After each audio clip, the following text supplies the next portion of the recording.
हाय बच्चों स्टूडेंट्स, अज आप सीखांगे acquired immunity वाले। एक्वायर्ड इम्यूनिटी पहला असी पहले लैक्चर के विच सीखिया सी इनेट इम्यूनिटी का ही चली जाता है। So innate immunity, inborn immunity, specific जिहड़ी हैगी है नैचुरल इम्यूनिटी हैगी है ते वो जनरल हैगी। जनरल मीनस सारिਆਂ ਦੇ ਲਈ ਇੱਕੋ ਜਿਹੀ ਸੀਗੀ, जिन्ने भी एंटीजनस आते हैं सारे वास्ते इक्को जी जी हैगी है वो काम करती है। पर हुण जी बर्थ तो बाद जो तुसी पैदा हो गए, जिमें जिमें एनवायरनमेंट जिमें जिमें दा आला दुआला तुहाडे आले दुआले हैगा वो तुहाडे नाल डील करदा, जिस तरह के पैथोजनस तुहाडे ते अटैक करते हैं उस तरह की इम्यूनिटी तुहाडे अंदर डिवेलप हो जाती है। सो तुसी इम्यून हो जाते हो। एक बारी जो अटैक हो जाता है थोड़े ते तो इम्यून सिस्टम है जोड़ा उन्होंने बर्दाश्त करने के काबल हो जाता है। सो वो अंदर इस तरह की पावर, इस तरह की शक्ति जी हैगी है वो आ जाती है, जिदे नाल बीमारियां का जोड़ा है मुकाबला कर सकता है बड़ी जल्दी। सो ये बारे आप हुण डिटेल दे विच करांगे। एक्वायर्ड इम्यूनिटी, एक्वायर्ड इम्यूनिटी जिहड़ी तुसीं प्राप्त कीती है ये बारे बड़ा ही स्पष्ट जोड़ा है। बर्थ तो बाद तुसी अपने जन्म तो बाद ये तुहानू कुदरती पहला नहीं मिली है। ये जदों तुसी पैदा हुए हो, कित्थे पैदा हुए हो, किहड़ी जगह ते किस तरह का एनवायरनमेंट तुहानू मिल रहा है। सो उहदे आधार पर हैगी है एक्वायर्ड इम्यूनिटी। मीनस ये अगों असीं जदों देखते हैं तो ये करैक्टर्स जो असीं देख लीए, गुण असीं सब तो पहले तो गुण देखते हैं। तो पहला गुण इहदा की है स्पैसिफिसिटी।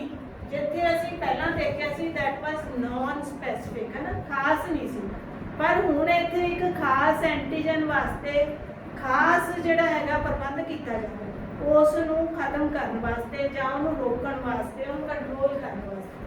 सो इत्थे जिहड़ा हैगा इट स्पैसिफिसिटी, एक खास गुण हैगा एक्वायर्ड इम्यूनिटी का। अडैप्टिव, ये जिहड़ा अडैप्ट असीं उस थां दे अनुकूल हो जाते हैं इस तरह। सो जदों असीं उत्थे दे अनुकूल हो जाते हैं, असीं उहनूं अडैप्ट कर लिया तो उत्थे दे जिहड़े एंटीजनस हैगे ने उन्हां दा असीं मुकाबला कर सकते हैं। तां हुण इत्थे जिहड़ा हैगा सैकेंड है जिहड़ा that is diversity. Diversity means वखरेवें होंगे, जिवें जिवें दे वख-वख एंटीजनस साडे उत्ते हमले करते जाणगे उवें उवें ही साडे अंदर वख-वख तरह के ढंग ने जिहड़े वो पैदा होंदे जाणगे, जिन्हां उन्हां नूं कंट्रोल करने वास्ते वक्-वक् तरह दे सैल जां वक्-वक् तरह के एंटीबॉडीज़ जिहड़े हैगे ने वो साडी बॉडी दे अंदर पैदा हो जाणगे। ते अगला हैगा जिहड़ा discrimination between self and non self. So ये जिहड़ी इम्यूनिटी हैगी है वो खास ध्यान रखती है भी ये साडा अपना ਜਾਂ कोई पराया है। जिवें तुसीं अपने घर दे विच तुहाडे सारे मैंबर जिहड़े हैगे ने वो हरेक नाल इक्को जिहा डील नहीं करदे। सो जिहड़े अपने परिवारक मैंबर हुंदे ने उन्हां नाल होर तरह का वरताव हुंदा घर दे विच, ते जिहड़े बाहरले हुंदे ने उन्हां नाल होर तरह। सो इत्थे भी सेम उवें ही हैगा, जिहड़े दा अपने सैल टिशू हैगे ने उन्हां नूं होर ढंग नाल वरताव कीता जांदा ते जिहड़े बगाने हैगे ने उन्हां नाल होर तरह। सो अगला जिहड़ा हैगा दैट इज मैमरी। हुण मैमरी यादाश्त, जिवें तुहाडी यादाश्त है जदों तुसीं एक बारी किसी नूं देख लैंदे हो तो पहली बारी तुहानूं उहनूं याद रखना पैंदा, तो उहनूं समझण वास्ते काफ़ी समा लग जांदा भी ये कौन है, किस तरह का है, उहदे की गुण ने, की वो चंगा है या माड़ा है। सो इस तरह ही सारे पक्ष उहदे जानण वास्ते सानूं काफ़ी समा लगदा है। तो इत्थे भी जिहड़े मैमरी सैल हैगे ने पर जदों तुसीं दूजी बार उहनूं देखदे हो तो बड़ी जल्दी उहनूं पहचान जांदे हो। ते इत्थे भी जिहड़े मैमरी सैल ने वो पहली बारी जदों उहनूं देखदे ने, पछाणदे ने, जिन्ने समय च एक्शन लैंदे ने काफ़ी लंबा समा लग जांदा ते नाल दी नाल ही एक पासे मैमरी सैल ने जिहड़े वो बना के रख दित्ते जांदे ने तां कि जदों दूजी बारी वो साडे शरीर के अंदर एंटर करता है तो नाल दी नाल ही उहनूं कैप्चर कर लिया जाता है ते नाल दी नाल ही उहदे उत्ते हल्ला बोल दिता जाता है ते उस नूं बड़ी जल्दी जिहड़ा हैगा वो रोकिया जाता है, बीमारी होण तो रोकिया जाता है। हुण असीं देखते हैं components of acquired immunity. Components की हुंदे ने बच्चे, हिस्से अंश ਜਿਹੜੀ ਐਕਵਾਇਰਡ ਇਮਿਊਨਿਟੀ ਹੈਗੀ ਆ, ਜਿਹੜੀ ਸਾਨੂੰ ਬਿਮਾਰੀਆਂ ਤੋਂ ਬਚਾਉਂਦੀ ਹੈ, ਸਾਡੀ ਸੁਰੱਖਿਆ ਪ੍ਰਣਾਲੀ ਹੈ, ਜਿਹੜੀ ਅਸੀਂ ਆਪਣੇ ਵਰਤ ਤੋਂ ਬਾਅਦ ਪ੍ਰਾਪਤ ਕੀਤੀ ਹੈ, ਉਸ ਦੇ ਹਿੱਸੇ ਕੀ ਨੇ, ਉਸ ਦੇ ਅੰਸ਼ ਕੀ ਨੇ। ਜੇ ਅਸੀਂ ਇਹਨੂੰ ਵੰਡ ਲਈਏ ਤਾਂ ਇਹ ਦੋ ਹਿੱਸਿਆਂ ਦੇ ਵਿੱਚ ਵੰਡੀ ਜਾਂਦੀ ਹੈ। ਪਹਿਲੀ ਹੈਗੀ ਹੈ antibody mediated immune system, antibody mediated immune system, ਤੇ ਸੈਕੰਡ ਜਿਹੜੀ ਹੈਗੀ ਹੈ that is cell mediated immune system. ਆਹ ਵਾਲੀ ਜਿਹੜੀ ਬਣ ਰਹੀ ਹੈ this is cell mediated immune system, CMIS। ਤਾਂ ਹੁਣ ਇੱਥੇ ਜਿਹੜੀ ਹੈ ਦੇਖੋ, ਇਹਨੂੰ ਅਸੀਂ ਜਿਹੜੀ ਹੈ ਐਂਟੀਬਾਡੀ ਮੀਡੀਏਟਿਡ ਇਮਿਊਨ ਸਿਸਟਮ ਨੂੰ ਅਸੀਂ B ਸੈੱਲ ਜਿਹੜਾ ਹੈਗਾ ਇਮਿਊਨ ਸਿਸਟਮ ਵੀ ਕਹਿੰਦੇ ਆ, ਤੇ ਜਾਂ ਹਿਊਮਰਲ ਇਮਿਊਨਿਟੀ ਵੀ ਇਹਨੂੰ ਕਿਹਾ ਜਾਂਦਾ ਹੈ। B ਸੈੱਲ ਇਮਿਊਨਿਟੀ ਔਰ ਹਿਊਮਰਲ ਇਮਿਊਨਿਟੀ।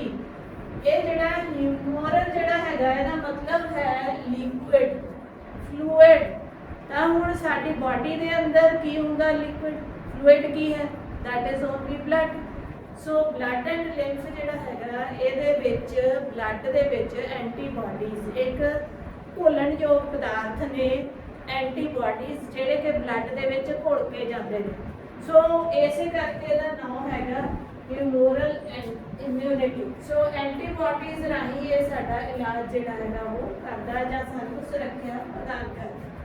ਹੁਣ ਇਹ ਕਿਵੇਂ ਜਿਹੜੀ ਹੈਗੀ ਹੈ ਸਾਡੇ ਅੰਦਰ ਪੈਦਾ ਹੁੰਦੀ ਹੈ, ਕਿੱਥੇ ਪੈਦਾ ਹੁੰਦੀ ਹੈ? ਸਾਰੇ ਜਿੰਨੇ ਵੀ ਸੈੱਲ ਨੇ ਸਾਡੀ ਬਾਡੀ ਇਹਦੇ ਬਲੱਡ ਦੇ ਅੰਦਰ ਜਿੰਨੇ ਵੀ ਕੰਪੋਨੈਂਟਸ ਹੈਗੇ ਨੇ ਉਹ ਸਾਰੇ ਬੋਨ ਮੈਰੋ ਦੇ ਵਿੱਚ ਜਿਹੜੇ ਹੈਗੇ ਨੇ ਪ੍ਰੋਡਿਊਸ ਹੁੰਦੇ ਨੇ। ਇਹਦੇ ਬਾਰੇ ਤੁਹਾਨੂੰ ਪਤਾ ਹੋਊਗਾ। ਹੁਣ ਬੋਨ ਮੈਰੋ ਕੀ ਹੁੰਦੀ ਹੈ? ਲੰਬੀਆਂ ਹੱਡੀਆਂ ਨੇ ਜਿੰਨੀਆਂ ਵੀ, ਉਹਨਾਂ ਦੇ ਅੰਦਰ ਛੇਦ ਹੁੰਦਾ ਹੈਗਾ। ਸੋ ਉਹਦੇ ਅੰਦਰ ਇਹ ਸੈੱਲ ਨੇ ਜਿਹੜੇ ਉਹ ਬਣਦੇ ਨੇ, ਪ੍ਰੋਡਿਊਸ ਹੁੰਦੇ ਨੇ। ਬੋਨ ਮੈਰੋ ਦੇ ਵਿੱਚ ਦੇਖੋ pluripotent stem cells ਬਣਦੇ ਨੇ। pluripotent, plural, pluri means many types, many types ਦੇ ਜਿਹੜੇ ਸੈੱਲ ਨੇ ਉਹ ਇੱਥੇ ਬਣਦੇ ਹੈਗੇ ਨੇ। ਤੇ ਇਹ ਪਹਿਲੀ ਗੱਲ ਇਹ ਸਟੈਮ ਸੈੱਲ, ਮਤਲਬ ਸਟੈਮ ਸੈੱਲ ਉਹ ਹੁੰਦਾ ਜਿਹਦੇ ਤੋਂ ਕਿਸੇ ਵੀ ਤਰ੍ਹਾਂ ਦਾ ਸੈੱਲ ਜਿਹੜਾ ਉਹ ਬਣ ਸਕਦਾ, ਤਿਆਰ ਹੋ ਸਕਦਾ, ਡਿਫਰੈਂਸ਼ੀਏਟ ਹੋ ਸਕਦਾ। ਇਹ ਬਣਦੇ ਸਾਰੇ ਪਹਿਲਾਂ ਇੱਕੋ ਜਿਹੇ ਨੇ, ਉਸ ਤੋਂ ਬਾਅਦ डिफरेंट टाइप के बन जाते। सो प्लूरीपोटेंट स्टेम सेल। इस तो बाद ये जिहड़े हैगे ने दो तरह के बनणगे। पहला माइलोइड स्टेम सेल, जिहड़ा माइलोइड स्टेम सेल हैगा it will give rise to monocytes.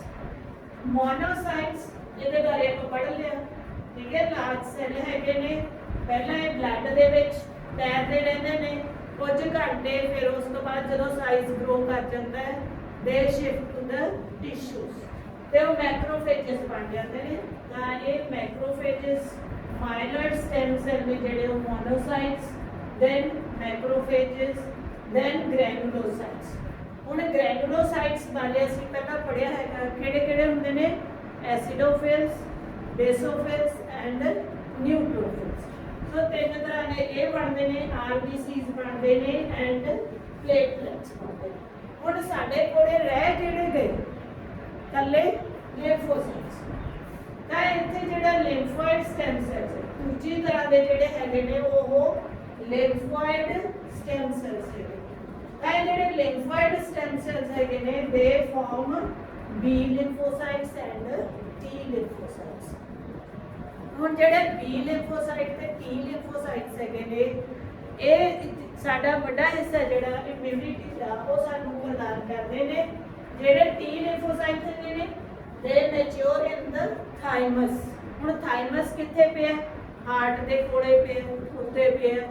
ਜਦੋਂ ਬਚਪਨ ਦੇ ਵਿੱਚ ਜਦੋਂ ਤੁਹਾਡਾ ਬਰਥ ਹੋ ਰਿਹਾ ਇਹ ਬਹੁਤ ਵੱਡੇ ਸਾਈਜ਼ ਦਾ ਹੁੰਦਾ, ਤੇ ਜਦੋਂ ਇਹ ਉਮਰ ਵੱਧਦੀ ਜਾਂਦੀ ਹੈ ਤਾਂ ਇਹ ਡਿਕਰੀਜ਼ ਹੁੰਦਾ ਰਹਿੰਦਾ, ਪਿਊਬਰਟੀ ਤੱਕ ਬਹੁਤ ਛੋਟਾ ਰਹਿ ਜਾਂਦਾ ਹੈ। ਇਹ ਬੱਚਿਓ ਯਾਦ ਰੱਖਿਓ ਇਹ ਗੱਲ ਵੀ ਐਟ ਬਰਥ ਥਾਈਮਸ ਦਾ ਜਿਹੜਾ ਸਾਈਜ਼ ਹੈ it is very large. And it decreases with the as.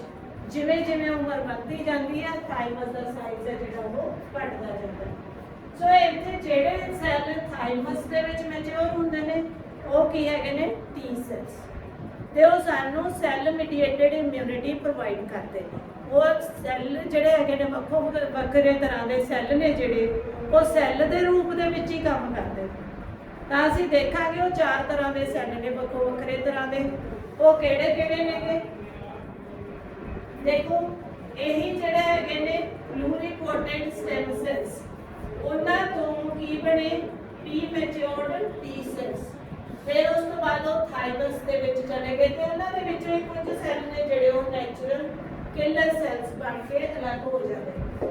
तां ये जिहड़े टी सैल नेगे थाइमस तो फिर इन्हां च मैच्योरेशन आ जाती है, मैच्योर हो जाते हैं। ये 4 तरह के सैल बनाउंदे ने। हुण ये 4 तरह के सैल ने जिहड़े वक् वक्खरे ढंगां नाल साडी हैल्प करदे नेगे। हाँ इत्थे जिहड़ा हैगा साइटोटॉक्सिक टी सैल्स पहले हैगे ने जाइम किलर सैल्स भी कहते हैं, ते second type is helper T cells. तां जिहड़े किलर सैल ने वो सीधे ही जाके मार दिंदे ने अगले। ते सेकंड जिहड़े हैगे ने हेल्पर टी सैल्स वो हैल्प करदे ने। हुण किहदी हैल्प करनगे वो देखो, ये जिहड़ी हैल्प करनगे ये बी लिम्फोसाइट्स की हैल्प करनगे एंटीबॉडीज बनाउण वास्ते। ये जिहड़ा हैगा इन्हां दा बहुत वड्डा रोल है। ते अगले हैगे ने मैमरी सैल्स। जिहड़े मैमरी सैल ने वो प्राइम सैल्स। प्राइम सैल्स जिवें असीं पहलां घर दे विच कोई खाना बनाउने आ तां सब तो पहलां असीं अपना शेयर कर दिंदे आ, गुरुद्वारे थोड़ा जिहा दे दिंदे आ। सो वो हैगा उवें दा उवें ही जिहड़ा बिना किसी चेंज तो उवें दे उवें जिहड़े सैल हैगे ने वो पहलां एक पासे करके रख दिते जांदे ने। सो उन्हां नूं असीं प्राइम सैल्स कहने आ। ते मुढले प्राइम मीनस मुढले शुरुआत दे विच ही ते वो याद रखते ने भी पहलां कौन एंटर होया सी, किस तरह दी ਜਿਹੜੀਆਂ ਹੈਗੀਆਂ ਨੇ ਐਂਟੀਬਾਡੀਜ਼ ਬਣਾਈਆਂ ਸੀ ਤੇ ਹੁਣ ਦੁਬਾਰੇ ਫਿਰ ਉਸੇ ਤਰ੍ਹਾਂ ਦੀਆਂ ਹੀ ਬਣਾਉਣੀਆਂ ਨੇ ਤੇ ਬੜੀ ਜਲਦੀ ਜਿਹੜਾ ਹੈਗਾ ਉਹ ਐਕਸ਼ਨ ਲੈ ਲਿਆ ਜਾਂਦਾ। ਸੋ ਇਹਦੇ ਜਿਹੜਾ ਹੈਗਾ ਮੈਮਰੀ ਸੈਲਸ, ਠੀਕ ਹੈ, ਪ੍ਰਾਈਮ ਸੈਲਸ ਹੋ ਗਏ ਤੇ ਚੌਥੀ ਟਾਈਪ ਦੇ ਹੈਗੇ ਨੇ ਸੁਪਰੈਸਰ ਸੈਲਸ, ਰੈਗੂਲੇਟਰੀ ਸੈਲਸ। ਸੁਪਰੈਸਰ ਇਹ ਸੁਪਰੈਸ ਕਰਦੇ ਨੇ, ਕੰਮ ਦੇ ਵਿੱਚ ਰੁਕਾਵਟ ਬਣਦੇ ਨੇ, ਰੋਕਦੇ ਨੇ, ਜ਼ਰੂਰੀ ਹੈ। ਹੁਣ ਕਿਹਦੇ ਕੰਮ ਨੂੰ ਜਾਂ ਫਿਰ ਇਹ ਕਹਿੰਦੇ ਰੈਗੂਲੇਟ ਕਰਦੇ ਨੇ, ਚਲਾਉਂਦੇ ਨੇ, ਜਿੱਥੇ ਲੋੜ ਹੈ ਵੀ ਹੁਣ ਬਸ ਰੁਕ ਜਾਓ, ਬਸ ਬਹੁਤ ਹੋ ਗਿਆ, ਤਾਂ ਉੱਥੇ ਇਹਨਾਂ ਨੇ ਰੋਕਣਾ ਹੈਗਾ। ਹੁਣ ਕਿਹਨੂੰ ਰੋਕਦੇ ਨੇ, ਕਿਹਨੂੰ ਸੁਪਰੈਸ ਕਰਦੇ ਨੇ, helper T cell, helper T ਸੈਲਾਂ ਨੂੰ ਜਾਂ ਫਿਰ ਸਾਈਟੋਟੌਕਸਿਕ ਸੈਲਾਂ ਨੂੰ ਜਿਹੜਾ ਹੈਗਾ ਇਹ ਰੋਕਦੇ, ਚਲਾਉਂਦੇ ਤੇ ਨਾਲ ਦੀ ਨਾਲ ਹੀ ਜਿਹੜੇ ਹੈਗੇ ਨੇ। ਹੁਣ ਅਸੀਂ ਜਦੋਂ ਇਹਦੇ ਦੂਸਰੀ ਟਾਈਪ ਦੇ ਵੱਲ ਜਾਂਦੇ ਆ, ਪ੍ਰੀ ਮੈਚਿਓਰਡ ਜਿਹੜੇ ਹੈਗੇ ਨੇ ਬੀ ਸੈਲ। ਹੁਣ ਇਹ ਕਿੱਥੇ ਜਾ ਕੇ ਮੈਚਿਓਰ ਹੁੰਦੇ ਨੇ ਬੀ ਸੈਲ, ਕਿਉਂਕਿ ਬਰਸਾ ਬਰਡਸ ਦੇ ਵਿੱਚ, ਬਰਸਾ ਦੇ ਵਿੱਚ ਜਾ ਕੇ ਇਹ ਮੈਚਿਓਰ ਹੁੰਦੇ ਨੇ। ਤੇ ਮੈਮਲਸ ਦੇ ਵਿੱਚ ਸਬ ਮਿਊਕੋਜ਼ਾ, ਇੰਟੈਸਟਾਈਨ ਦੀ ਸਬ ਮਿਊਕੋਜ਼ਾ ਜਿਹੜੀ ਲੇਅਰ ਹੈਗੀ ਆ ਉਹਦੇ ਵਿੱਚ ਜਾ ਕੇ ਮੈਮਲਸ ਦੇ ਵਿੱਚ ਮੈਚਿਓਰ ਹੁੰਦੇ ਨੇਗੇ। ਸੋ ਬਰਸਾ ਕਰਕੇ ਇਹਦਾ ਨਾਮ ਹੈਗਾ ਦੈਟ ਇਜ਼ ਬੀ ਸੈਲਸ। ਤੇ ਇਹਦਾ ਥਾਈਮਸ ਕਰਕੇ ਮੈਚਿਓਰੇਸ਼ਨ ਥਾਈਮਸ ਦੇ ਵਿੱਚ ਹੁੰਦੀ ਹੈ, that is why they are known as T cells. ਹੁਣ ਇੱਥੇ ਬੀ ਸੈਲ ਨੇ ਜਿਹੜੇ ਅੱਗੋਂ ਦੋ ਤਰ੍ਹਾਂ ਦੇ ਡਿਫਰੈਂਸ਼ੀਏਟ ਹੋ ਜਾਂਦੇ ਨੇ ਉੱਥੇ ਜਾ ਕੇ। ਹੁਣ ਪਹਿਲੀ ਗੱਲ ਆਪਾਂ ਨੇ ਪਹਿਲਾਂ ਵੀ ਕਿਹਾ ਵੀ ਉਹ ਮੈਮਰੀ ਸੈਲ ਵੀ ਸਭ ਤੋਂ ਪਹਿਲਾਂ ਉਹ ਯਾਦ ਰੱਖਣ ਵਾਲੇ ਸੈੱਲ ਨੇ ਜਿਹੜੇ, ਇਹ ਜਿਹੜੇ ਮੈਮਰੀ ਸੈੱਲ ਨੇ ਲੱਗਦਾ ਹੈ ਕਿ ਪਤਾ ਸਾਰੀ ਉਮਰ ਹੀ ਰਹਿੰਦੇ ਨੇ। ਉਹ 'ਚ ਜਿਹੜੇ ਸੈੱਲ ਨੇ ਉਹ ਸਾਰੀ ਉਮਰ ਯਾਦ ਰੱਖਦੇ ਨੇ, ਕਿੰਨੇ ਕਿੰਨੇ ਜਿਹੜੇ ਹੈਗੇ ਨੇ ਦਹਾਕੇ, ਡਿਕੇਡਸ ਕਹਿ ਦਿਓ ਤੁਸੀਂ, ਉਹ ਆਪਣੀ ਯਾਦਾਸ਼ਤ ਉਮੀ ਰੱਖਦੇ ਨੇ। ਜਦੋਂ ਹੀ ਐਂਟੀਜਨ ਆਇਆ ਉਹਨਾਂ ਨੇ ਨਾਲ ਦੀ ਨਾਲ ਢਾਲ ਲੈਣਾ। ਤੁਹਾਡੇ ਘਰ ਦੇ ਪੂਰੇ ਤੁਸੀਂ ਦੇਖਦੇ ਹੋ ਬਜ਼ੁਰਗ ਬੈਠੇ ਹੁੰਦੇ ਨੇ ਡਾਂਗ ਲਈਆਂ ਨਾ, ਜਦੋਂ ਇੱਕ ਵਾਰੀ ਕੋਈ ਆ ਗਿਆ ਚੋਰ ਠੱਗ ਇੱਕ ਵਾਰੀ ਐਂਟਰ ਕਰ ਆਇਆ ਤਾਂ ਉਹ ਪਹਿਲੀ ਵਾਰੀ ਬੇਸ਼ੱਕ ਸਾਨੂੰ ਚੂਨਾ ਲਾ ਗਿਆ, ਪਰ ਦੁਬਾਰਾ ਜਿਹੜੇ ਹੈਗੇ ਨੇ ਜੇ ਬੱਚਿਆਂ ਨੂੰ ਨਹੀਂ ਪਤਾ ਉਹਦੇ ਬਾਰੇ ਪਰ ਬਜ਼ੁਰਗਾਂ ਨੂੰ ਜ਼ਰੂਰ ਪਤਾ ਹੁੰਦਾ ਤਾਂ ਉਹ ਪਹਿਲਾਂ ਹੀ ਡਰ ਕੱਢ ਲੈਂਦੇ ਨੇ ਤੇ ਉਹ ਪਹਿਲਾਂ ਹੀ ਬਾਹਰ ਭਜਾ ਦਿੰਦੇ ਨੇ ਉਹਨਾਂ ਨੂੰ। ਸੋ ਦੂਜੀ ਵਾਰੀ ਠੱਗੀ ਹੋਣ ਤੋਂ ਬਚ ਜਾਂਦੇ ਹਾਂ ਅਸੀਂ। ਸੋ ਬਿਲਕੁਲ ਇਸੇ ਤਰ੍ਹਾਂ ਹੀ ਇੱਥੇ ਵੀ ਇਸੇ ਤਰ੍ਹਾਂ ਹੀ ਹੁੰਦਾ ਵੀ ਜਿਹੜੇ ਮੈਮਰੀ ਸੈੱਲ ਨੇ ਉਹ ਪ੍ਰਾਈਮ ਸੈੱਲ ਹੁੰਦੇ ਨੇ, ਉਹ ਪਹਿਲਾਂ ਹੀ ਅਲੱਗ ਕਰਕੇ ਕੱਢ ਦਿੱਤੇ ਜਾਂਦੇ ਨੇ ਤੇ ਉਸ ਤੋਂ ਬਾਅਦ ਫੇਰ ਜਿਹੜਾ ਹੈਗਾ ਉਹਨਾਂ ਨੂੰ ਕੰਮ ਲਾਇਆ ਜਾਂਦਾ ਦੂਸਰਿਆਂ ਨੂੰ। ਤਾਂ ਹੁਣ ਇੱਥੇ ਬੀ ਸੈੱਲ ਨੇ ਜਿਹੜੇ ਕੀ ਕੰਮ ਕਰਦੇ, ਉਹ ਐਂਟੀਜਨਸ ਐਂਟੀਬਾਡੀਜ਼ ਪ੍ਰੋਡਿਊਸ ਕਰਦੇ ਨੇ ਅਗੇਂਸਟ ਐਂਟੀਜਨ।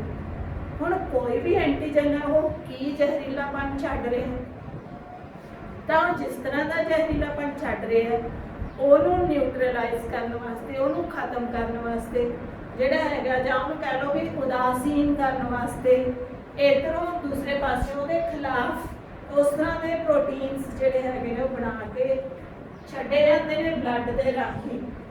ਤਾਂ ਫਿਰ ਉਹ ਜਾ ਕੇ ਜਿਹੜੇ ਹੈਗੇ ਨੇ ਐਂਟੀਬਾਡੀਜ਼ ਜਿਹੜੇ ਹੈਗੇ ਨੇ ਐਂਟੀਜਨਸ ਨੂੰ ਖਤਮ ਕਰਦੇ ਨੇ। ਉਹਨਾਂ ਦੇ ਜਿਹੜੇ ਰਿਐਕਟਿੰਗ ਸਾਈਟਸ ਹੈਗੇ ਨੇ ਉਹਨਾਂ ਦੇ ਨਾਲ ਕੰਬਾਈਨ ਕਰ ਜਾਂਦੇ ਨੇ ਤੇ ਉਹਨਾਂ ਨੂੰ ਤਬਾਹ ਕਰ ਦਿੰਦੇ ਨੇ, ਡਿਸਟਰੋਏ ਕਰ ਦਿੰਦੇ ਨੇ। ਇਸ ਤਰ੍ਹਾਂ ਨਾਲ ਇਹ ਸਾਨੂੰ ਜਿਹੜਾ ਹੈਗਾ ਇਮਿਊਨਿਟੀ ਪ੍ਰੋਵਾਈਡ ਕਰਦੇ ਨੇ। ਇਹਨੂੰ ਅਸੀਂ ਕੀ ਕਹਿੰਦੇ ਹੈਗੇ ਆ, ਹਾਂਜੀ ਇੱਥੇ ਅਸੀਂ ਕੀਤਾ ਸੀ AMIS, antibody mediated immune system. So ਦੋ ਤਰ੍ਹਾਂ ਦਾ ਇਮਿਊਨ ਸਿਸਟਮ ਹੈ, AMIS and second one is cell mediated immune system. ਇੱਥੇ ਸਾਰਾ ਜਿਹੜਾ ਹੈਗਾ ਇਮਿਊਨ ਸਿਸਟਮ ਸੈੱਲਾਂ ਦੇ ਰਾਹੀਂ ਕੰਟਰੋਲ ਕੀਤਾ ਜਾਂਦਾ ਹੈ, ਇੱਥੇ ਐਂਟੀਬਾਡੀਜ਼ ਰਾਹੀਂ ਕੰਟਰੋਲ ਕੀਤਾ ਜਾਂਦਾ ਹੈ। ਤੇ ਹੁਣ ਅਸੀਂ ਜੇ ਗੱਲ ਕਰੀਏ ਐਂਟੀਜਨ, ਐਂਟੀਜਨ ਹੈ ਜਿਹੜਾ ਉਹ ਕੀ ਹੈ, ਐਂਟੀ ਮੀਨਸ ਉਲਟ, ਤਾਂ ਸਾਡੀ ਬਾਡੀ ਦੇ ਖਿਲਾਫ ਹੈਗਾ, ਸਾਨੂੰ ਕੋਈ ਨਾ ਕੋਈ ਨੁਕਸਾਨ ਕਰ ਰਿਹਾ। ਉਹ ਜ਼ਰੂਰੀ ਨਹੀਂ ਵੀ ਕੋਈ ਵੀ ਚੀਜ਼ ਜਿਹੜੀ ਹੈਗੀ ਹੈ ਸਾਡੇ ਅੰਦਰ ਐਂਟਰ ਕਰ ਗਈ, ਕੋਈ ਬੈਕਟੀਰੀਆ ਵਾਇਰਸ ਹੈਗਾ, ਕੋਈ ਟੌਕਸਿਨਸ ਹੋ ਸਕਦੀਆਂ ਨੇ। ਸੋ ਉਹਨਾਂ ਦੇ ਕੁਝ ਵੀ ਜਿਹੜਾ ਹੈਗਾ ਸਾਡੇ ਲਈ ਨੈਗੇਟਿਵ ਇੰਪੈਕਟ ਜਿਹੜਾ ਪਾ ਰਿਹਾ ਹੈ, ਜਿਹੜਾ ਸਾਡੇ ਕਿਸੇ ਵੀ ਚੀਜ਼ ਨੂੰ ਡਿਸਟਰੋਏ ਕਰ ਰਿਹਾ ਹੈ, ਨੁਕਸਾਨ ਪਹੁੰਚਾ ਰਿਹਾ ਹੈ, ਉਹਨੂੰ ਅਸੀਂ ਕੀ ਕਹਿੰਦੇ ਆ, ਐਂਟੀਜਨ। ਹੁਣ ਐਂਟੀਜਨ ਹੈ ਜਿਹੜਾ, ਦੇਖੋ ਇਹ ਫੋਰਨ ਸੈੱਲ, ਕੋਈ ਵੀ ਬਾਹਰਲਾ ਇੱਥੇ ਲਈ ਹੋਈ ਐਗਜ਼ਾਮਪਲ, ਕੋਈ ਬਾਹਰਲਾ ਸੈੱਲ ਹੈਗਾ ਤਾਂ ਇਹਦੇ ਉੱਤੇ ਦੇਖੋ ਜ਼ਰੂਰੀ ਨਹੀਂ ਹੈਗਾ ਕਿ ਸਾਰੇ ਦਾ ਸਾਰਾ ਹੀ ਜ਼ਹਿਰ ਹੈ, ਉਹਦਾ ਕੋਈ ਇੱਕ ਪਾਰਟ ਹੋ ਸਕਦਾ, ਕੋਈ ਜਿਹੜਾ ਵੀ ਜਿੰਨੇ ਵੀ ਹਿੱਸੇ ਉਹਦੇ ਹੈਗੇ ਨੇ, ਕੋਈ ਇੱਕ ਵੀ ਹੋ ਸਕਦਾ, ਕੋਈ ਜ਼ਿਆਦਾ ਵੀ ਹੋ ਸਕਦੇ ਨੇ। ਤਾਂ ਇਹਦੇ ਉੱਤੇ ਰਿਐਕਟਿਵ ਸਾਈਟਸ ਹੁੰਦੀਆਂ ਨੇ, ਤਾਂ ਉਹ ਜਿਹੜੀਆਂ ਰਿਐਕਟਿਵ ਸਾਈਟਸ ਹੈਗੀਆਂ ਨੇ ਉਹਨਾਂ ਦੇ ਜਾ ਕੇ ਇਹ ਜਿਹੜੇ ਕਿਲਰ ਸੈੱਲ ਦੇਖੋ ਲਗਾਏ ਹੋਏ ਨੇ, ਇਹ ਕਿਲਰ ਸੈੱਲ ਜਾ ਕੇ ਉਹਦੇ ਉੱਤੇ ਐਂਜ਼ਾਈਮਸ ਛੱਡਦੇ ਹੈਗੇ ਨੇ। ਤਾਂ ਉਹ ਐਂਜ਼ਾਈਮਸ ਨੇ ਜਿਹੜੇ ਉਹਨੂੰ ਕੰਧਾਂ ਨੂੰ ਤੋੜ ਦਿੰਦੇ ਨੇ ਤੇ ਇਸ ਤਰ੍ਹਾਂ ਨਾਲ ਉਹਨੂੰ ਕੈਪਚਰ ਕਰਕੇ ਜਦੋਂ ਉਹਦੇ 'ਚ ਸੁਰਾਖ ਹੋ ਜਾਣਗੇ, ਬਾਈਂਡ ਹੋ ਜਾਣਗੇ ਉਹਨਾਂ ਨਾਲ, ਤੇ ਉਹਨਾਂ 'ਚ ਸੁਰਾਖ ਕਰਕੇ ਤੇ ਉਹਨਾਂ ਨੂੰ ਬਸਟ ਕਰ ਦੇਣਗੇ, ਸਾਈਟੋਲਾਈਸਿਸ ਕਰ ਦੇਣਗੇ। ਤੇ ਉਸ ਤੋਂ ਬਾਅਦ ਸੈਕਿੰਡ ਦੇਖੋ ਦਿਖਾਈ ਹੋਈ ਹੈ ਐਂਟੀਜਨ ਦੀ। ਤਾਂ ਇੱਥੇ ਜਿਹੜਾ ਹੈਗਾ ਇਹ ਜਿਹੜਾ ਹੈਗਾ ਸਪੈਸ਼ਲ ਟਾਈਪ ਦਾ ਕੋਈ ਕੈਮੀਕਲ ਹੈ, ਤਾਂ ਉਹਦੇ ਉੱਤੇ ਦੇਖੋ ਬਾਈਂਡਿੰਗ ਸਾਈਟਸ ਹੈਗੀਆਂ ਨੇ, ਠੀਕ ਹੈ। ਆ ਐਂਟੀਜਨ ਕੰਪੋਨੈਂਟ ਹੈਗਾ, ਠੀਕ ਹੈ। ਉਹਦੀ ਬਾਡੀ ਦੇ ਉੱਤੇ ਕੋਈ ਐਂਟੀਜਨ ਕੰਪੋਨੈਂਟਸ ਹੈਗੇ ਨੇ, ਕੋਈ ਥਾਵਾਂ ਹੈਗੀਆਂ ਨੇ ਜਿਹੜੀਆਂ ਕਿ ਰਿਐਕਟਿਵ ਨੇ, ਜਿਹੜੀਆਂ ਕਿ ਕਿਰਿਆਸ਼ੀਲ ਨੇ।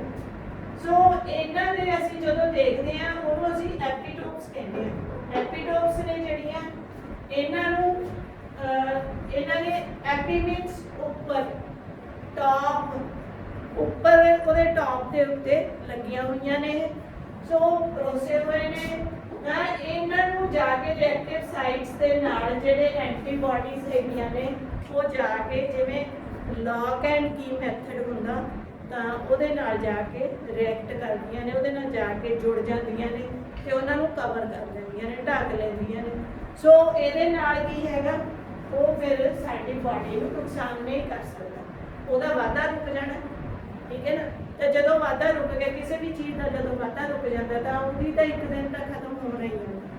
ਤਾਂ ਜੇ ਉਹਦੀ ਮਲਟੀਪਲੀਕੇਸ਼ਨ ਰੁਕ ਜਾਂਦੀ ਹੈ ਫਿਰ ਅਸੀਂ ਉਹਨੂੰ ਕੰਟਰੋਲ ਕਰ ਸਕਦੇ ਹਾਂ, ਕੋਈ ਵੀ ਚੀਜ਼ ਹੈ ਜਿਹੜੀ ਕੰਟਰੋਲ ਹੋ ਜਾਂਦੀ ਹੈ। ਸੋ ਇਹ ਬਾਈਂਡਿੰਗ ਸਾਈਟਸ ਹੈਗੀਆਂ ਨੇ। ਇਹ ਜਿਹੜੀ ਐਂਟੀਬਾਡੀ ਹੈ ਉਹ ਦੋ ਜਗ੍ਹਾ ਵੀ, ਕਿਉਂਕਿ ਉਹਦੀਆਂ ਦੋ ਆਰਮਸ ਹੁੰਦੀਆਂ ਨੇ, ਦੋ ਜਗ੍ਹਾ ਵੀ ਬਾਈਂਡ ਕਰ ਸਕਦੀ ਹੈ, ਉਹ ਸਿੰਗਲ ਥਾਂ ਤੇ ਵੀ ਬਾਈਂਡ ਕਰ ਸਕਦੀ ਹੈ। सो पैराटोप ते एपीटोप इन्हां दे एंटीजन्स ते एपीटोप्स हुंदे ने। एपीटोप्स इस तरह जिहड़ियां एंटीबॉडीज हुंदियां ने उन्हां दे पैराटोप हुंदे ने। इस तरह जाके पूरा फिट हो जाता उन्हां दे उत्ते जाके उन्हूं कवर कर लैंदा। सो जिस तरह दे अपने अलग अलग जिहड़े की ते लॉक हैगे ने स्पैसिफिक की है जिहड़े स्पैसिफिक लॉक ते फिट आउंदी है बिल्कुल उस तरह ही यह एपीटोप ते पैराटोप हैगे ने जिहड़े एक दूजे दे उत्ते फिट आउंदे। हुण इत्थे जदों असीं गल करदे हां हैप्टेन, एक हैप्टेन सी जिहड़ियां एंटीजन्स हैगियां ने दो तरह दीयां कंप्लीट एंटीजन ते इनकंप्लीट एंटीजन। हुण एंटीजन की है भी जदों साडे अंदर कोई भी चीज़ जाती है तो वो साडे अंदर एंटीबॉडीज प्रोड्यूस करती है। जे वो एंटीबॉडीज प्रोड्यूस कर सकती है तो असीं उहनूं एंटीजन कहते। जिन्हें साडे अंदर जाके एंटीबॉडीज नूं स्टिमुलेट कीता है so that is known as antigen. इत्थे एक कंप्लीट एंटीजन जिहड़ी एंटीबॉडीज बनादियां, इनकंप्लीट जिहड़ी नहीं बना सकी पार्शियल भी कहते हैं वो एग्जाम्पल हैगी हैप्टेन। हुण इहदे च की है भी वो कल्ला नहीं बना सकते, वो कल्ले नहीं बना सकते, उन्हां नूं किसी दी हैल्प की लोड़ है, किसी प्रोटीन की लोड़ है जिहड़े प्रोटीन्स उन्हां नूं उत्थों कैरी करके लै जाण ते वो फिर उन्हां दी हैल्प दे नाल बॉडी के अंदर एंटीबॉडीज प्रोड्यूस करन दे विच स्टिमुलेट करन दे विच हेल्प करते हैं। So these are known as haptens. कई बार इन्हां दा भी क्वेश्चन आ सकता है। तो इत्थे असीं जिहड़ा टाइप्स ऑफ एक्वायर्ड इम्यूनिटी करते हैगे तां टाइप्स ऑफ एक्वायर्ड इम्यूनिटी दे विच दो तरह दी है, एक्टिव एंड पैसिव। हुण एक्टिव इम्यूनिटी की एक्टिव की हुंदा ਜਦੋਂ ਤੁਸੀਂ ਆਪ ਕਮਾਉਣ ਵਾਸਤੇ ਕੰਮ ਕਰਨ ਵਾਸਤੇ ਘਰੋਂ ਬਾਹਰ ਨਿਕਲੋ ਯੂ ਆਰ ਐਕਟਿਵ। ਠੀਕ ਹੈ, ਜਦੋਂ ਤੁਹਾਨੂੰ ਬਣੇ ਬਣਾਏ ਪੈਸੇ ਘਰੇ ਮਿਲ ਜਾਂਦੇ ਨੇ ਆਪਣੇ ਆਪ ਬੈਠੇ ਬਿਠਾਏ ਨੂੰ ਮਿਲ ਜਾਂਦੇ ਨੇ ਯੂ ਆਰ ਪੈਸਿਵ। ਜਾਂ ਖਾਣਾ ਹੀ ਲਾ ਲਓ, ਜੇ ਤੁਹਾਨੂੰ ਬਣਾ ਕੇ ਖਾਣਾ ਪੈ ਰਿਹਾ ਹੈ ਦੈਨ ਇਟ ਇਜ਼ ਐਕਟਿਵ। ਜੇ ਤੁਹਾਨੂੰ ਬਣਿਆ ਬਣਾਇਆ ਮਿਲ ਰਿਹਾ ਦਿਸ ਇਜ਼ ਪੈਸਿਵ। ਸੋ ਇੱਥੇ ਜਿਹੜਾ ਹੈਗਾ ਐਕਟਿਵ मीनस साडी बॉडी नूं आप काम करना पै रहा तां ही वो इम्यूनिटी जिहड़ी हैगी आप प्रोड्यूस कर रही है। तो ये दो तरह का नैचुरल एंड आर्टिफिशियल। जिहड़ी नैचुरल इम्यूनिटी हैगी है वो कुदरती है, साडे उत्ते हमला किया एंटीजन्स ने अटैक करते ही ने सारा दिन ही करी जाते हैं। तो जिहड़े भी एंटीजन ने अटैक किया उसके खिलाफ साडी इम्यूनिटी अपने आप ही पैदा होगी। ਹੁਣ ਇਹਦੇ ਚ ਤੁਸੀਂ ਜਿਹੜੀ ਹੈਗੀ ਹੈ ਐਗਜ਼ਾਮਪਲ ਲੈ ਸਕਦੇ ਹੋ। ਕਈ ਵਾਰ ਤੁਸੀਂ ਦੇਖਿਆ ਹੋਣਾ ਚਿਕਨ ਪਾਕਸ, ਮੀਜ਼ਲਸ ਇੱਕ ਵਾਰੀ ਹੁੰਦੇ ਨੇ ਮੁੜ ਕੇ ਹੁੰਦੇ ਹੀ। ਤਾਂ ਉਹਦੇ ਨਾਲ ਕੀ ਹੈ ਵੀ ਇੱਕ ਵਾਰੀ ਸਾਡੇ ਅੰਦਰ ਜਿਹੜੀ ਹੈਗੀ ਐਕਟਿਵ ਸਾਡੀ ਬਾਡੀ ਨੇ ਆਪਣੇ ਆਪ ਹੀ ਐਕਟਿਵ ਹੋ ਕੇ ਇਮਿਊਨਿਟੀ ਪ੍ਰੋਡਿਊਸ ਕਰ ਲਈ ਤੇ ਦੁਬਾਰਾ ਫਿਰ ਜਿਹੜੇ ਹੈਗੇ ਨੇ ਮੈਮਰੀ ਸੈੱਲ ਫੜ ਜਾਂਦੇ ਨੇ ਤੇ ਇਹਦਾ ਪ੍ਰਾਇਮਰੀ ਰਿਸਪੌਂਸ ਵੀ ਹੋ ਜਾਂਦਾ। ਫਸਟ ਅਟੈਕ ਹੈ ਜਿਹੜਾ ਉਹਨੂੰ ਅਸੀਂ ਪ੍ਰਾਇਮਰੀ ਰਿਸਪੌਂਸ ਕਹਿੰਦੇ, ਕਾਫੀ ਸਮਾਂ ਲੱਗ ਜਾਂਦਾ ਉਹਨੂੰ ਪਹਿਚਾਨਣ ਨੂੰ, ਉਹਨੂੰ ਜਾਣਨ ਨੂੰ, ਉਹਦੇ ਖਿਲਾਫ ਲੜਨ ਨੂੰ। ਤੇ ਦੂਸਰੀ ਵਾਰੀ ਜਦੋਂ ਅਟੈਕ ਹੁੰਦਾ ਫਿਰ ਮੈਮਰੀ ਸੈੱਲ ਹੁੰਦੇ ਨੇ ਤੇ ਫਟਾਫਟ ਜਾ ਕੇ ਉਹਨੂੰ ਕੈਪਚਰ ਕਰ ਲਿਆ ਜਾਂਦਾ ਤੇ ਬਿਮਾਰੀ ਕੰਟਰੋਲ ਕੀਤਾ ਜਾਂਦਾ। ਸੋ ਇਸੇ ਤਰ੍ਹਾਂ ਹੀ ਸੈਕਿੰਡ ਹੈਗਾ ਇਹਦਾ second part that is type ਜਿਹੜੀ ਹੈ ਦੈਟ ਇਜ਼ ਆਰਟੀਫਿਸ਼ੀਅਲ। ਹੁਣ ਇੱਥੇ active artificial immunity acquired immunity. ਹੁਣ ਜਦੋਂ ਤੁਹਾਨੂੰ ਕੋਈ ਵੈਕਸੀਨ ਦਿੱਤੀ ਜਾਂਦੀ ਹੈ, ਵੈਕਸੀਨ ਜਿਹੜੀ ਹੈਗੀ ਆ ਕੋਈ ਵੀ ਬੱਚਿਆਂ ਨੂੰ ਦਿੰਨੀ ਆ ਤਾਂ ਜਾ ਕੇ ਤੁਸੀਂ ਵੈਕਸੀਨੇਸ਼ਨ ਕਰਵਾਈ ਹੈ, ਆਪਦੇ ਵੀ ਕਰਵਾਈ ਹੈ, ਹੋਰ ਬੱਚਿਆਂ ਨੂੰ ਵੀ ਦਿੱਤੀ ਜਾਂਦੀ ਹੈ। ਤਾਂ ਉਹਦੇ 'ਚ ਐਟੀਨੂਏਟਿਡ ਜਾਂ ਵੀਕਨਡ, ਠੀਕ ਹੈ, ਹਾਫ ਡੈਡ ਜਿਹੜੇ ਹੈਗੇ ਨੇ ਐਂਟੀਜਨਸ ਉਹ ਅੰਦਰ ਭੇਜ ਦਿੱਤੇ ਜਾਂਦੇ ਨੇ। ਹਾਫ ਡੈਡ ਕਿਉਂ? ਜਿਵੇਂ ਪੋਲੀਓ ਹੈ, ਪੋਲੀਓ ਲਾ ਲਓ ਤੁਸੀਂ। ਹੁਣ ਉਹ ਪੋਲੀਓ ਦੇ ਕਮਜ਼ੋਰ ਕਰਕੇ ਜਿਹੜੇ ਹੈਗੇ ਨੇ ਅੰਦਰ ਭੇਜੇ ਜਾਂਦੇ ਨੇ, ਮਾਰ ਕੇ ਅੰਦਰ ਭੇਜੇ ਜਾਂਦੇ ਨੇ ਤਾਂ ਕਿ ਸਾਡੇ ਅੰਦਰ ਉਹ ਜਾ ਕੇ ਪਤਾ ਨਾ ਕਰਨ, ਬਿਮਾਰ ਨਾ ਕਰਨ ਸਾਨੂੰ, ਬਲਕਿ ਸਾਡੀਆਂ ਜਿਹੜੀਆਂ ਹੈਗੇ ਨੇ 20 ਸੈੱਲ ਨੇ ਜਿਹੜੇ ਸਾਡੇ 20 ਲਿੰਫੋਸਾਈਟਸ ਹੈਗੇ ਨੇ ਉਹ ਐਕਟੀਵੇਟ ਹੋ ਜਾਣ, ਉਹ ਭੁਲੇਖਾ ਖਾਂਦੇ ਨੇ ਵੀ ਅਟੈਕ ਹੋ ਗਿਆ ਤੇ ਉਹ ਉਹਨਾਂ ਦੇ ਖਿਲਾਫ ਐਂਟੀਬਾਡੀਜ਼ ਨੇ ਜਿਹੜੀਆਂ ਉਹ ਪ੍ਰੋਡਿਊਸ ਕਰ ਲੈਂਦੇ ਨੇ। ਕਿਉਂਕਿ ਕਾਫੀ ਲੰਬਾ ਸਮਾਂ ਲੱਗਦਾ ਜਿਹੜਾ ਪ੍ਰਾਇਮਰੀ ਰਿਸਪੌਂਸ ਹੈਗਾ ਉਹਦੇ ਵਾਸਤੇ ਕਾਫੀ ਲੰਬਾ ਸਮਾਂ ਲੱਗਦਾ, ਉਦੋਂ ਨੂੰ ਨੁਕਸਾਨ ਜ਼ਿਆਦਾ ਹੋ ਜਾਂਦਾ।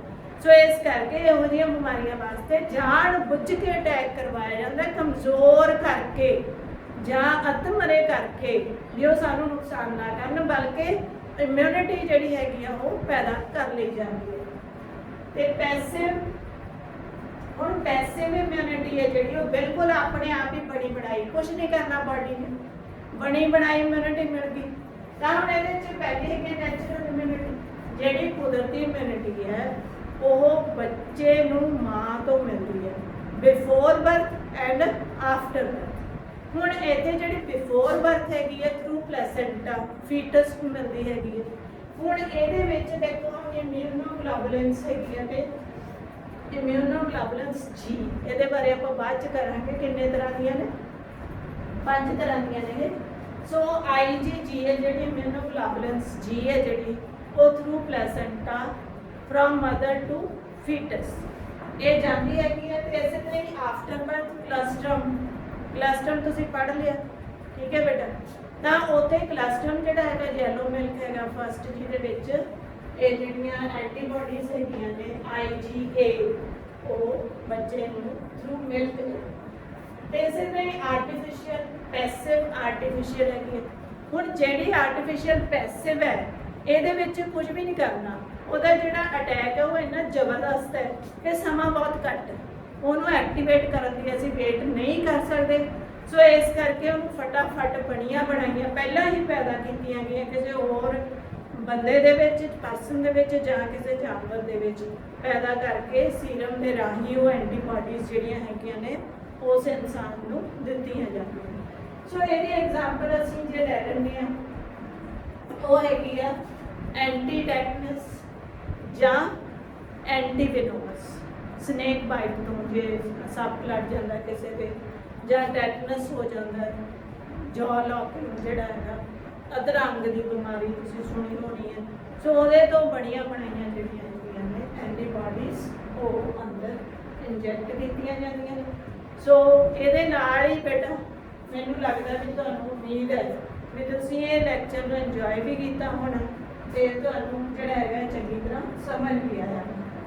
Primary response, secondary immune response ਇਹੀ ਹੈ, ਪਹਿਲਾਂ ਆਪਾਂ ਨੇ ਕਰ ਚੁੱਕੇ ਇਹਦੇ ਬਾਰੇ ਵੀ ਪ੍ਰਾਇਮਰੀ ਪਹਿਲੀ ਵਾਰੀ ਜਦੋਂ ਐਨਕਾਊਂਟਰ ਹੁੰਦਾ, ਮੁਕਾਬਲਾ ਹੁੰਦਾ ਤਾਂ ਬਹੁਤ ਸਮਾਂ ਲੱਗਦਾ ਸਮਝਣ ਵਾਸਤੇ, ਐਂਟੀਬਾਡੀਜ਼ ਪ੍ਰੋਡਿਊਸ ਕਰਨ ਵਾਸਤੇ ਜਾਂ ਉਹਨੂੰ ਕੈਪਚਰ ਕਰਨ ਵਾਸਤੇ। ਤੇ ਪਰ ਜਿਹੜਾ ਇਹਦੇ ਮੈਮਰੀ ਸੈੱਲ ਬਣ ਜਾਂਦੇ ਨੇ, ਫਿਰ ਸੈਕੰਡ ਰਿਸਪੌਂਸ ਜਿਹੜਾ ਹੈਗਾ ਉਹ ਬੜੀ ਜਲਦੀ ਹੋ ਜਾਂਦਾ ਤੇ ਬੜੀ ਜਲਦੀ ਜਾ ਕੇ ਉਹਨੂੰ ਜਿਹੜਾ ਹੈਗਾ ਹੱਲਾ ਬੋਲ ਦਿੱਤਾ ਜਾਂਦਾ ਉਹਨਾਂ ਦੇ ਉੱਤੇ ਤੇ ਉਹਨਾਂ ਨੂੰ ਐਂਟੀਜਨਸ ਨੂੰ ਵਧਣ ਨਹੀਂ ਦਿੱਤਾ ਜਾਂਦਾ, ਕੰਟਰੋਲ ਕਰਦੇ ਨੇ। ਤੇ ਇਹਦਾ ਸਕਰੀਨਸ਼ਾਟ ਜੇ ਤੁਸੀਂ ਚਾਹੋ ਤਾਂ ਲੈ ਸਕਦੇ ਹੋ ਨੋਟਸ ਤਿਆਰ ਕਰਨ ਵਾਸਤੇ। ਥੈਂਕਸ ਬੇਟਾ।